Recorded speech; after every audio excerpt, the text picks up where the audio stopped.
Olá, muito boa tarde para você. Chegamos, seja bem-vindo, seja muito bem-vinda. Está no ar o Pauta Aberta desta quarta-feira de cinzas, dia 5 de março de 2025. Vamos então, a partir de agora, com os nossos destaques do programa de hoje. Com o tema Fraternidade e Ecologia Integral, começou a campanha da Fraternidade 2025. A saúde do Papa Francisco. No boletim desta quarta-feira, o Vaticano informou que ele passou mais uma noite de sono tranquilo, sem intercorrências. Já são 20 dias de internamento no Hospital Gemelli.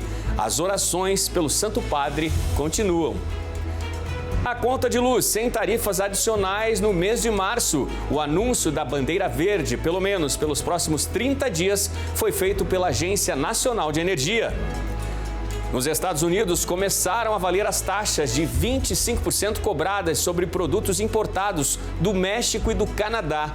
A decisão provocou reações imediatas em lideranças dos dois países e provocou recuo de ações no mercado financeiro. Donald Trump já antecipou. A partir de abril, novas tarifas vão taxar produtos agrícolas importados pelos Estados Unidos. Em Londres, quase 10 anos depois do rompimento da barragem do Fundão em Mariana, está mais perto da reta final o processo contra uma das mineradoras envolvidas nessa tragédia, que levou vidas e contaminou com toneladas de lama tóxica o Rio Doce. Fique ligado com a gente, o Pauta Aberta começou.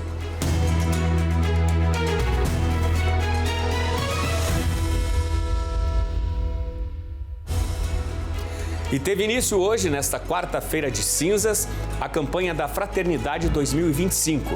O tema é Fraternidade e Ecologia Integral. Este ano, a ecologia faz parte mais uma vez da campanha da Fraternidade, que em 2025 traz como tema Fraternidade e Ecologia Integral e o lema Deus viu que tudo era bom. O lançamento foi realizado no Salão Nobre da Cúria Metropolitana de Curitiba.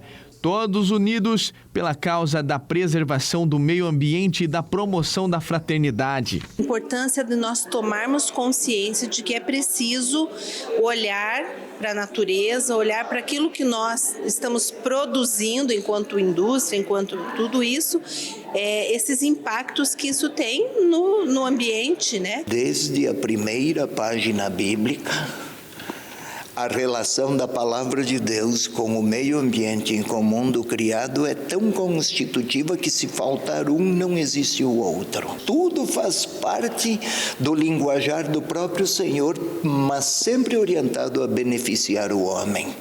Então a igreja, se eximir de participar destas causas, seria omissa na sua missão. O tema deste ano é especialmente significativo, pois marca os 800 anos da composição do Cântico das Criaturas de São Francisco de Assis, um hino à natureza e harmonia entre todos os seres. Que também nos ajuda a rezar e a refletir sobre isso tudo e a nossa vida integrada no ambiente. A arte que ilustra a campanha destaca São Francisco de Assis, simbolizando o homem novo que vive em harmonia com a criação.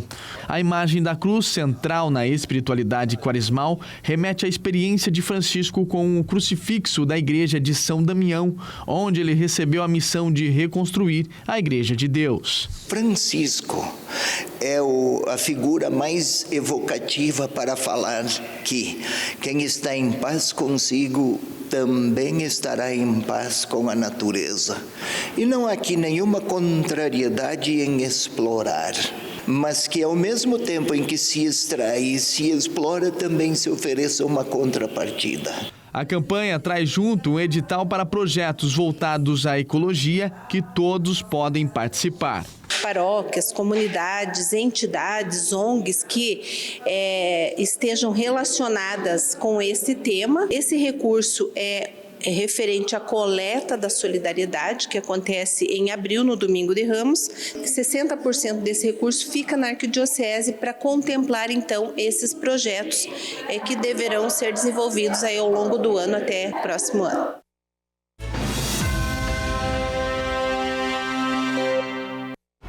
Nosso assunto agora é a saúde do Papa Francisco. De acordo com o último boletim do Vaticano, ele teve uma boa noite de descanso entre terça e quarta-feira.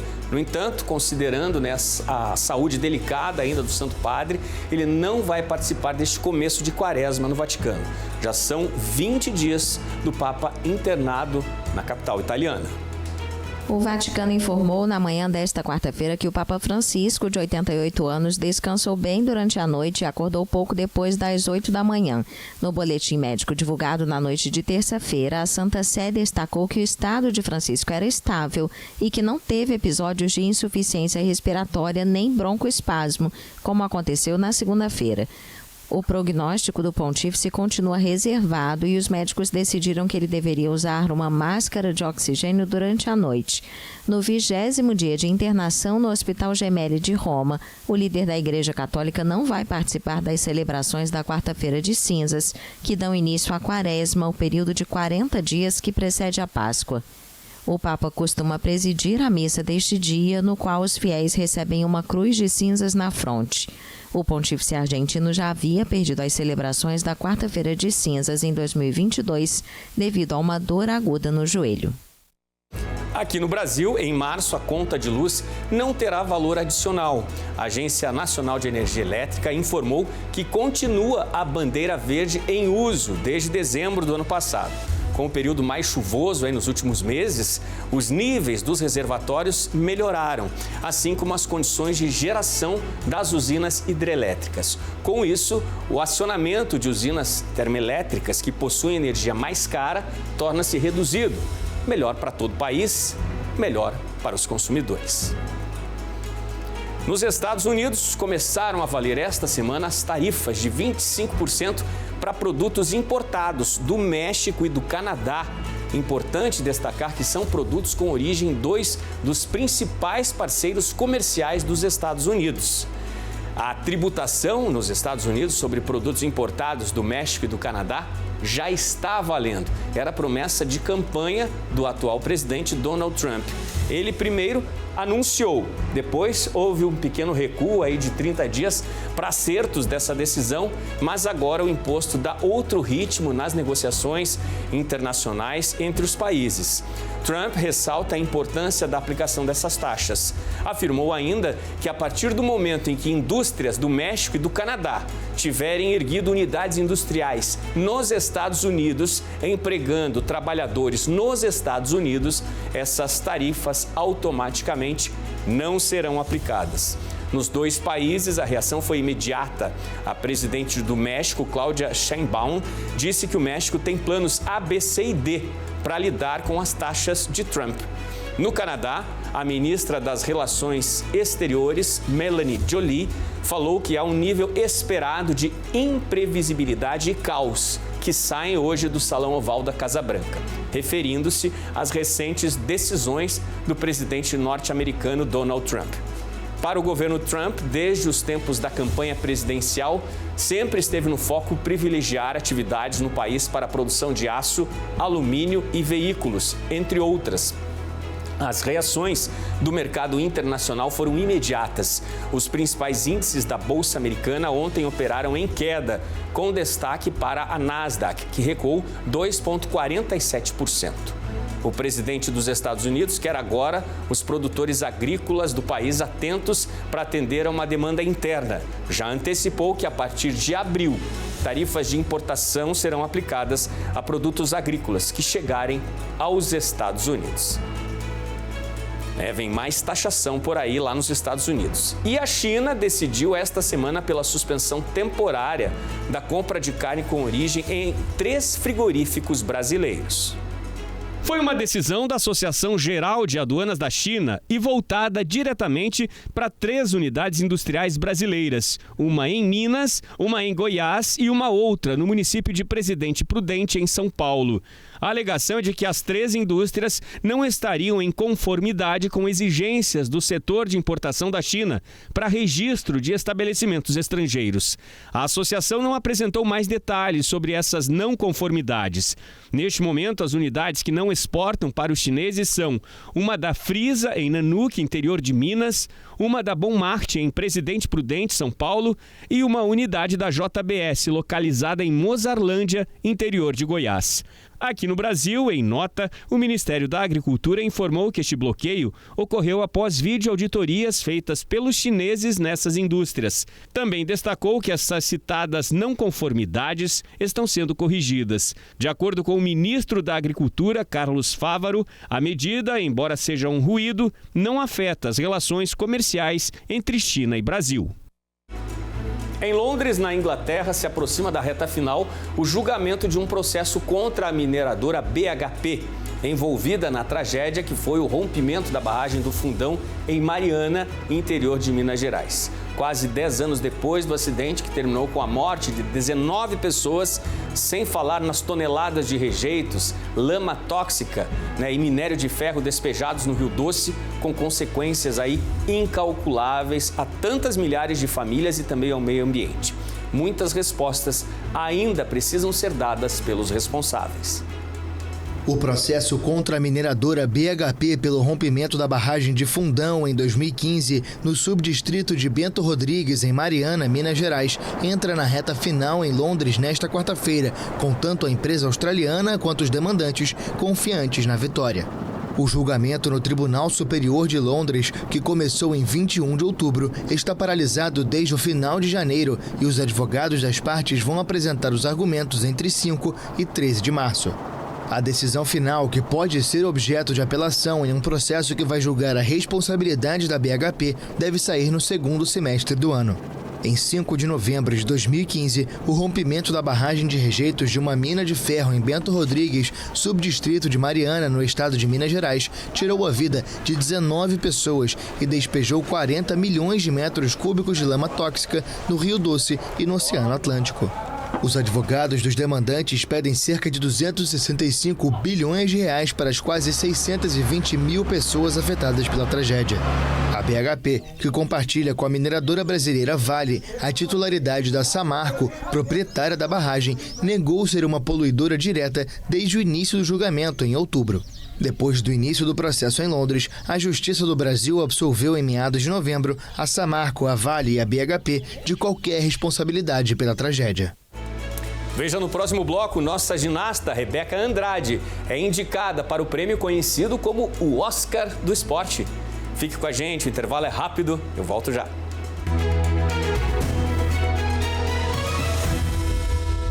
A TV Evangelizar também está no Instagram. Segue a gente por lá.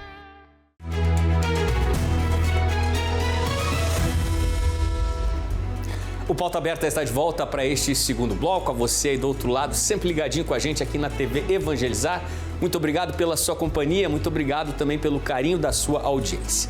E como sempre, a gente abre este segundo bloco falando sobre previsão do tempo, Ainda está muito calor e olha, o risco de temporal é grande para o nordeste do país.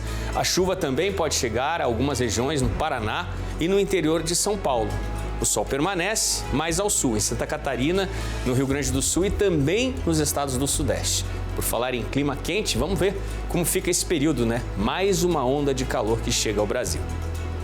Condição que se formou na última sexta-feira do mês de fevereiro, dia 28, e vai durar até pelo menos este domingo, dia 9 de março. As temperaturas devem se manter ainda acima da média, cerca de 5 a 7 graus, em muitas áreas do Rio Grande do Sul, de Santa Catarina, do Paraná e até mesmo em São Paulo. A própria capital paulista continua até o final de semana com destaque para as altas temperaturas. Já em Brasília, Campo Grande, interior de Minas, cidade do Rio de Janeiro, teremos ao longo desse período ainda picos de calor, onde as temperaturas podem ficar mais elevadas com o passar dos dias.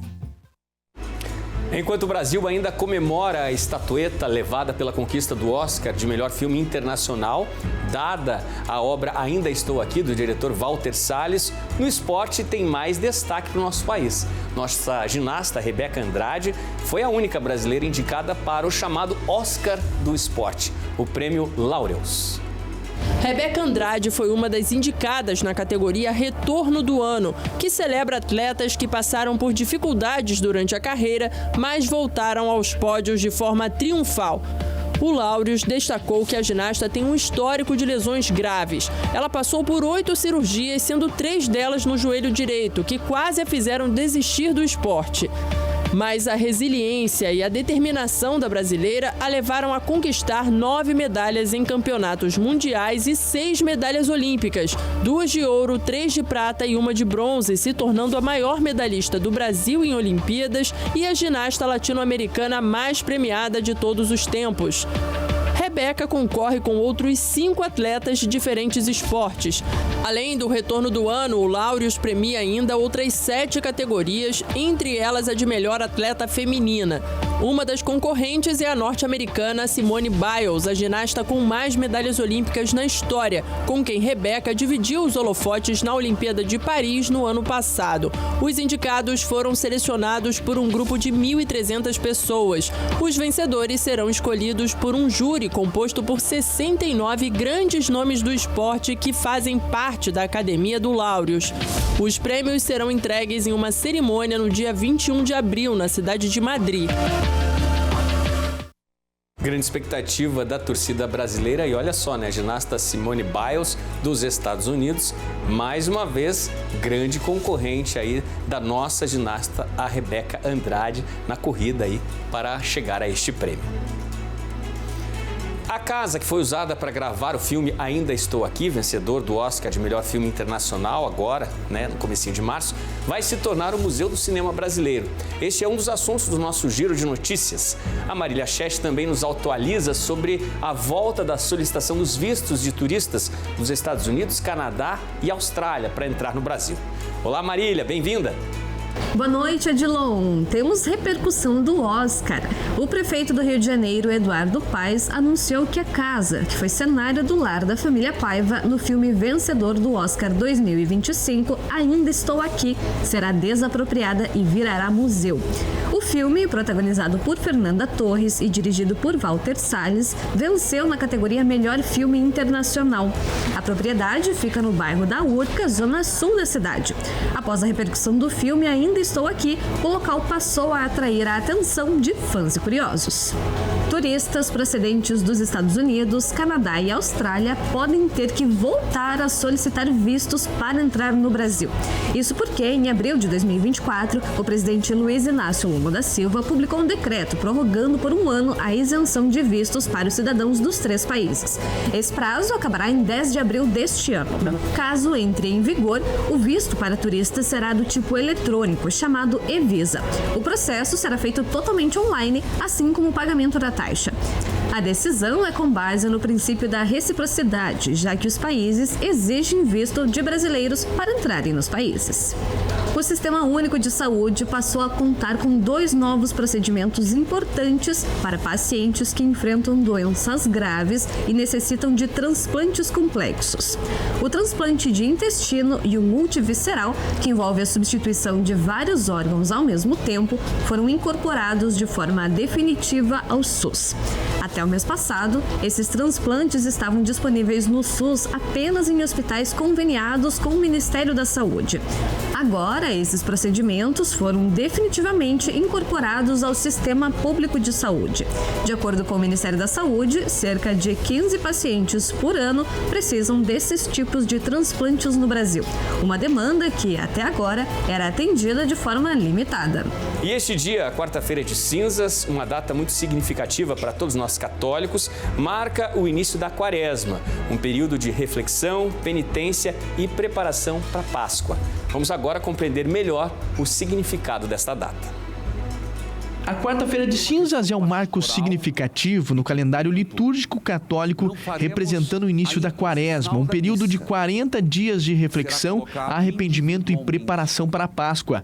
Esta cerimônia, que ocorre após o Carnaval, é rica de simbolismo e tradição e carrega um profundo significado espiritual para os católicos. Quarta-feira de cinzas marca a abertura de todo um processo de caminhada em busca de uma conversão sincera do coração. As cinzas nos representam como pequenos, frágeis, limitados e que realmente do pó viemos, ao pó voltaremos. A quarta-feira de cinza tem suas raízes nas práticas de devoção popular que surgiram entre os séculos 3 e 5. Nesse período, utilizavam as cinzas como um sinal de penitência pública, preparando-se para a quaresma. Para a cinza ficar pronta, o processo inicia um ano antes, no domingo de Ramos, com a bênção dos ramos na missa. Após isso, existem várias fases. Quando estiver chegando próximo da quaresma, a gente leva esse ramo para um local também reservado, onde queimamos. Depois ele fica guardado por uma semana para poder resfriar. Em seguida a gente pega e traz, onde vai ser peneirado e passa por 3 peneiras, até ficar bem fininho e pronto para ser utilizado na quarta-feira de cinza. A celebração começa com a participação dos fiéis em missas especiais, onde o momento mais emblemático é a imposição das cinzas. Ao marcar o início da quaresma, essa data convida os católicos a embarcarem em uma jornada de arrependimento e renovação, preparando-se para a celebração da Páscoa e a alegria da ressurreição. Se Jesus ficou 40 dias no deserto, então também vamos fazer o nosso deserto, vamos fazer a nossa penitência. Então algumas pessoas vão se abster de alguma coisa. Na quarta-feira de cinza a gente se abstém da carne, como na sexta-feira santa. Então durante os 40 dias você pode escolher alguma coisa na sua vida que você quer deixar de lado, você não vai fazer, você não vai comer. Ou seja, é um momento de preparação para esse momento que vai chegar na Semana Santa, que é um momento de reconciliação, para a gente viver a paixão, morte e ressurreição de Jesus. Os dias de Carnaval foram também dias de religiosidade e fé. Nós vamos conferir agora como foi a vigília Eu Acredito em Milagres, realizada aqui na TV Evangelizar. O Anfiteatro Jesus das Santas Chagas, em Curitiba, se transformou em um espaço de fé que toca almas e reacende a esperança. Um verdadeiro renascimento espiritual para todos os presentes. Essa alegria experimentada pelo Espírito, ela é perene, ela é eterna. A vigília é uma oportunidade única para fortalecer a fé, especialmente em um momento em que muitos buscam respostas e consolo em meio às dificuldades da vida. Desafiadores, momentos como esses se tornam essenciais para quem veio buscar o milagre. Há algum tempo já, que eu estou em busca desse milagre e eu tenho certeza que eu vou receber. Teu sangue precioso tem poder. A gente vive uma experiência profunda de adentrar do mistério de Deus. Para aqueles que não puderam comparecer fisicamente, a TV Evangelizar garantiu que a mensagem de amor e fé chegasse a todos os lares, com transmissão ao vivo para todo o Brasil e para o mundo pelo canal oficial no YouTube. Todos vão receber bênçãos e graças. O auditório, graças a Deus, está bem cheio, mas eu imagino a quantidade de pessoas em casa que vão receber bênçãos também. Depois dessas bonitas mensagens de fé, a gente se despede. Fique sempre ligado na nossa programação. A qualquer momento, trazemos notícias aí nos nossos boletins. Boa noite para você, muito obrigado pela sua companhia e até amanhã.